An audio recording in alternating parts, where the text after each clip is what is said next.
এক ধাক্কায় ভেঙে যাওয়া মানুষ আমি না, কিন্তু বারবার পাথর মারলে একটা পাহাড়ও তো ভেঙে যায়, আর সেখানে আমি তো মানুষ। আসসালামু আলাইকুম, শান্তা ব্লগে সবাইকে স্বাগতম। কেমন আছেন সবাই? নিত্যদিনের কাজ দিয়েই ভিডিওটা শুরু করলাম। রান্না করতে করতে এদিকে পেঁয়াজ আলা আসছে বাসার সামনে, আর কম দামেও পেয়ে গেলাম, তাই সবাই নিচ্ছিল, আমিও পেঁয়াজ নিলাম। পেঁয়াজ নিয়ে এদিকে ছেলে মেয়ের জন্য একটু নাস্তা দিচ্ছি। প্রায় 11:30-12টা বাজে, এখন একটু খাবে, তাই ছেলেকে দিয়েই আনাইছি সিঙ্গারা, বাসায় তরমুজ ছিল, এগুলা খাবে। আর এদিক দিয়ে রান্না বসায় দিছি। আমার সাথে আমার মেয়েও কুটাকাটি করছে, এই যে কড়াইতে, ওর ছোটো কড়াইতে আলু কাটছে, আম কাটছে। আজকে আম ডাল রান্না করছে, সেখান থেকে নিচে আলু দিয়ে মাছ রান্না করতেছে, সেখান থেকে আলু নিচে নেওয়ার পরে রান্না বসায় দিয়ে এদিক থেকে আসলে রান্না বাদেও তো অন্যান্য কাজ থাকে সংসারে, যেহেতু আমি একা মানুষ, আমার কোনো হেল্পিং হ্যান্ড নাই, যার জন্য সব কিছু একাই করতে হয়। তবে আমার নিজের কাজ নিজের করতেই বেশি ভালো লাগে।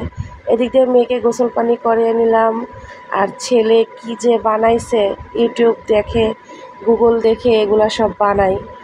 যে মিক্সার বানাইছে কি একটা দেখছি, তাই একটু বললো যে এটাও একটু ভিডিও করো, তুমি তো ভিডিও করছোই, করলাম, ছেলের সবই পূরণ করলাম। আর এই যে আমার দুপুরের খাবার, গোসল পানি হয়ে গেছে, ক্যামেরা আর অন করি নাই। ছেলেকে নিয়ে কোচিংয়ে যাব, এই মুহূর্তে আমার বোন আসছে, বোনকে বাসায় রেখেই ছেলেকে নিয়ে কোচিংয়ে চলে যাব। দেখেন আজকে আমার মেয়ের জান চলে আসছে, এক কথায় আজকে আর আমার মেয়েকে আমার কাছে পাবো না। দেখেন সেও তার জন্য যেমন করে, আমার মেয়েও তার জন্য পাগল, জিনিসপাতি এনে মাথার কাছে রেখে দিছে, ঘুম থেকে উঠে দেখবে, এসেই আগে মেয়ের কাছে দৌড়াইছে। আর ছেলেকে নিয়ে চলে যাচ্ছি, ছেলেকে রেখে চলে আসবো, ছেলে একা চলে আসবে, সন্ধ্যা হলেও সমস্যা হবে না, চলে আসবে। যাচ্ছি, যে কোচিংয়ে চলে আসছি, কোচিংয়ে এখনও সবাই আসে নাই, ম্যাডাম আসবে একটু পরেই চলে আসবে, আমি যে বসে আছি, ম্যাডাম আসলে আমি বের হয়ে যাব। তো কোচিংয়ে রেখে টেখে বাসায় চলে আসলাম। বাসায় চলে এসে এই পিচ্চিটা বিয়ের দাওয়াত খেতে যাচ্ছে আমাদের পাশের বাসার, পাঞ্জাবি পরছে, পায়জামা পরছে, মাশাআল্লাহ মাশাআল্লাহ, সবাই দোয়া করবেন। বাচ্চাটা খুবই কিউট আর এত শান্ত, এরা সব বিয়ে খেতে যাচ্ছে, তাই আবার আমাকে ডাকলো একটু, আমাকে দেখালো। আর এই দেখেন, আপনাদেরকে বললাম না ওর জান, আসলে আমার মেয়ে ওর খালামণিকে আমুনি বলে, আপনারা হয়তো বা আমুনি বললে অনেকেই বুঝবেন না, খালামণিকেই আমুনি বলে। আর এই যে সারাক্ষণ আমার বোনও যেমন করবে ওর সাথে, ও ওরকমই করবে আমার মেয়ের সাথে। যাক আলহামদুলিল্লাহ, ও খুবই হ্যাপি থাকে ওর আমুনি আসলে। আর ভালোবাসার মানুষের কাছে আসলে সব রকমই আবদার করা যায়, বা সব রকম সব কিছু পাওয়াও যায়। তো আমার মেয়ে ওর কাছে যে একটা শান্তি পায়, বা ওর কাছে সব কিছু করে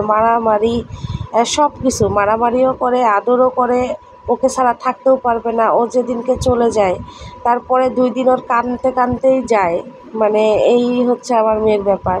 তো বাসায় সন্ধ্যার সময় একটু নাস্তা বানিয়ে নিচ্ছি। এটা আমার হাতে রোল করছিলাম, চিকেন রোল, তো ডিপে রেখে দিছিলাম কিছুটা ফ্রোজেন করে। আর এই রোলের যে শীটটা যখন আমি করছি, তখন একটু কয়েকটা একটু বেশি হয়ে গেছে, তাপ দেওয়া হয়ে গেছে আর কি। তো যাই হোক, বাসাতে খাওয়া কোনো ব্যাপার না, আর খুবই ভালো হয়েছিল রোলটা। একটু ভেজে নিচ্ছি সন্ধ্যার সময়তে, রোল, তরমুজ, তারপরে মিষ্টি, এই তো এগুলাই খাওয়া হবে, আর সাথে তো চা থাকবেই।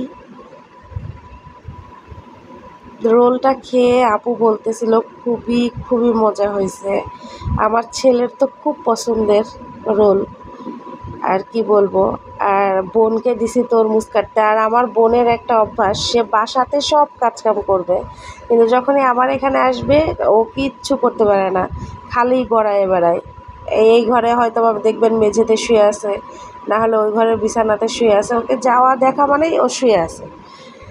আমার মেয়েও ওর সাথে শুয়ে থাকবে, আর আমার মেয়েও ওর সাথে এইরকমই মারামারি করা শুরু করবে যে তরমুজ কাটছে, ওকে দিবে না, ও আগে খাবে, তো নিয়ে নিছে গামলাতে। আচ্ছা ঠিক আছে, এ সবাই খাওয়া দাওয়া করতেছি। এই যে আমার রোল।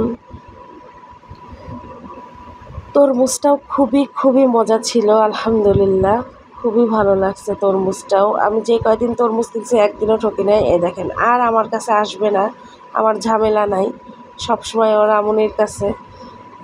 এই তো এখন সবাই মিলে বসে থেকে একটু গল্প গুজব করতেছি, সবাই একসাথে হয়েছি অনেক দিন পরে। আজকের ভিডিওটা এই পর্যন্তই।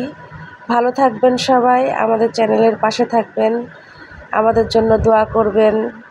আসসালামু আলাইকুম।